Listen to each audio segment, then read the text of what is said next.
This is Stephanie with today's video. It's the completion of two projects. One was the Colors Galore Brick Quilt and the other was Who's in the Window. Yep. This is the Colors Galore Brick Quilt, which became a sampler for me. And it's quite big. It was 70 by 58 when I finished. There were 32 windows and there were 31 solid blocks. This became a sampler because of all of those empty blocks that were large. They were 7 by 10 inches. And I want to show you a little bit, while I've got good light, of what happened in some of those big blocks where I started using this as a sampler.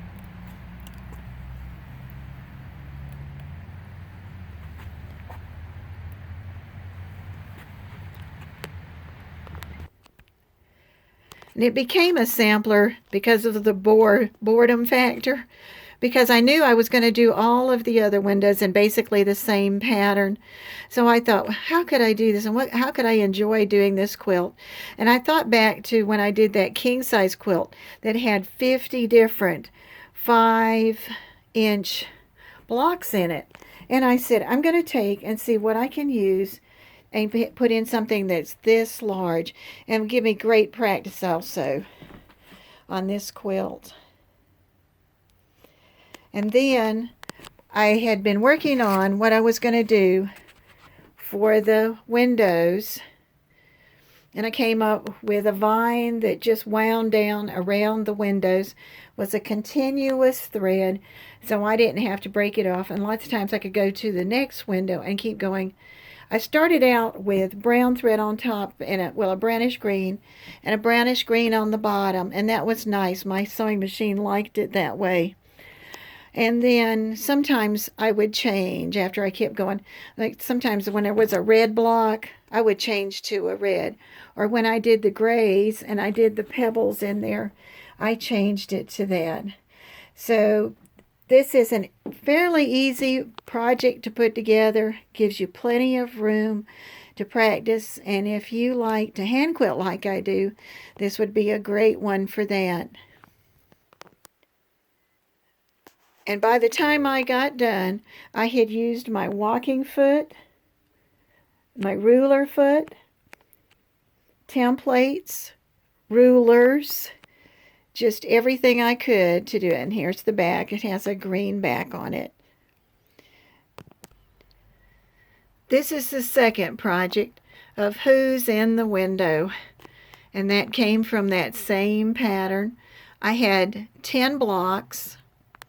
I put 3 in a row.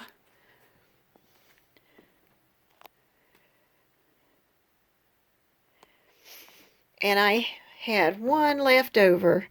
Well, I tried putting 2 blanks with it. Didn't like that. It looked sort of odd, like a throw together. And said, okay, well, I'm just going to put the other one up on the top. And that became the roof, or the attic level, of my apartment building. I fussy cut the windows, and if you've never done that, the easiest way for me to do it is to take a piece of template, which is clear, and I lay it down on something that I think might be cute for what I'm doing. And there I have some Winnie the Pooh and Tigger, and you can lay it on there. And I mark the center spot, so I have an idea where the center is, but you can adjust it, because if you want his face to be really prominent, then you can fix it there and you can just move it around.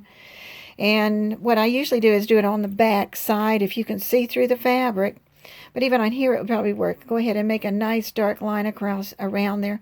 Sometimes I try cutting with the cutter and it cuts into the plastic, so it's easier just to draw a line and then just move it from the one place to place that you want for your fussy cutting.